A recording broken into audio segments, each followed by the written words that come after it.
नमस्कार। कुछ लोग होते हैं ना, जिनसे सॉरी या माफ कर दो सुनना मतलब लगभग नामुमकिन सा लगता है। पर कभी सोचा है ऐसा क्यों होता है? ये सिर्फ जिद नहीं है। आज हम इसी के पीछे के मनोविज्ञान को समझने वाले हैं। चलिए शुरू करते हैं।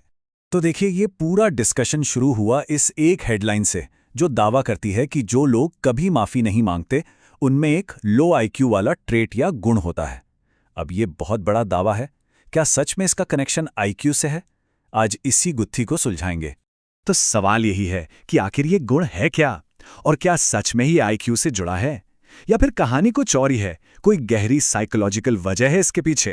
तो सबसे पहले ये समझना जरूरी है कि ये मामला सिर्फ जिद का नहीं है, ये उससे कहीं ज्यादा गहरा है।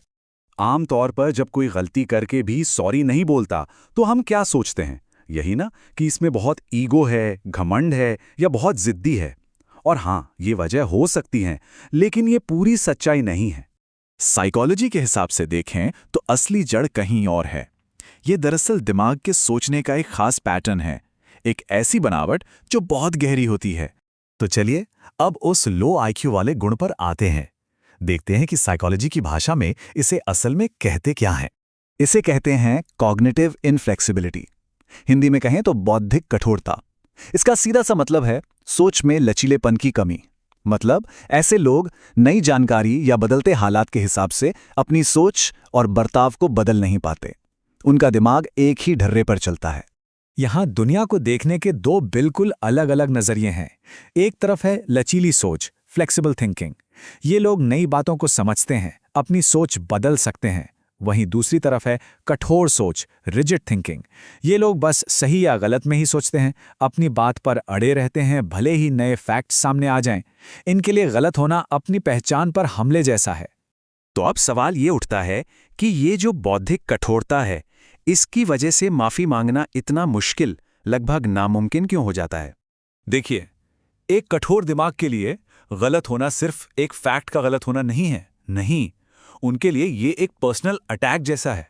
उन्हें लगता है कि उनकी पूरी दुनिया, उनकी समझ, उनका पूरा वजूद ही गलत साबित हो रहा है। और फिर दिमाग के अंदर एक चेन रिएक्शन शुरू हो जाता है। सबसे पहले जैसे ही गलती मानने की बात आती है, उसे एक बड़े खतरे की तरह देखा जाता है। फिर दिमाग तुरंत एक डिफेंसिव मोड में चला जाता है, खुद को बचाने के लिए।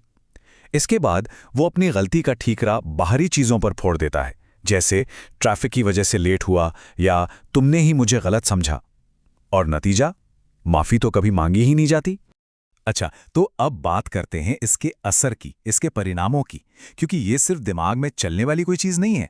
असल दुनिया में इसका बहुत बड़ा असर पड़ता है। मतलब ये सिर्फ एक छोटी मोटी परेशान करने वाली आदत नहीं है, इसके परिणाम काफी गंभीर हो सकते हैं। सोचिए जरा, पर्सनल रिश्ते खराब हो जाते हैं। इंसान खुद भी कुछ नया नहीं सीख पाता, क्योंकि वो मानता ही नहीं कि वो गलत हो सकता है। परिवार में तनाव बना रहता है, ऑफिस में टीम के साथ काम करना मुश्किल हो जाता है। ये एक तरह का मतलब एक ना खत्म होने वाला झगड़े का साइकिल बन जाता है। तो दूसरों को समझने के बाद अब आखिर में एक सवाल अपने लिए भी बनता है। सवाल ये है कि हम सब अपनी सोच में और ज्यादा लचीलापन कैसे ला सकते हैं? कैसे हम खुद को और अपने आसपास के लोगों को इस बौद्धिक कठोरता से बाहर निकलने के लिए प्रोत्साहित कर सकते हैं?